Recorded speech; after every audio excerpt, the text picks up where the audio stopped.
qui est là, sous un joli toit.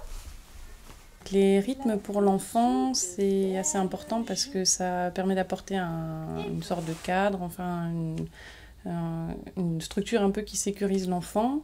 Donc il y a différents rythmes, il peut y avoir les rythmes sur la journée, donc voilà, les moments d'accueil, les moments de regroupement, de goûter, de repas, les activités, les temps de sieste, voilà, donc c'est à chaque fois des moments que les enfants reconnaissent au fur et à mesure, parce que quand il n'y a pas de rythme, c'est un petit peu insécurisant pour l'enfant, parce qu'il y a toute cette angoisse, qu'est-ce qui va se passer maintenant, il y a donc une alternance aussi de moments d'activité, de moments plus calmes, au moment des goûters, des repas et tout ça, et ça c'est aussi important pour l'enfant, pour qu'il puisse un petit peu se retrouver aussi, avoir un moment un peu de repos, de presque respiration, et voilà, ça évite de s'éparpiller un peu trop, voilà, tout le temps une activité, tout le temps autre chose. Et après, il y a aussi le rythme au niveau de la semaine, où là, on essaye de mettre en place chaque jour avec son propre atelier, sa propre activité. Le lundi, on fait de la peinture avec les enfants, le mardi du pain, le mercredi, c'est dehors ou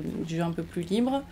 Le jeudi, on fait une sortie le matin en forêt avec le groupe des grands. Et le vendredi, c'est l'activité atelier musique. Alors évidemment, les chansons et les comptines au moment du regroupement, c'est aussi suivant les saisons. On change de temps en temps quand même. On ne chante pas des chansons de neige au printemps, voilà.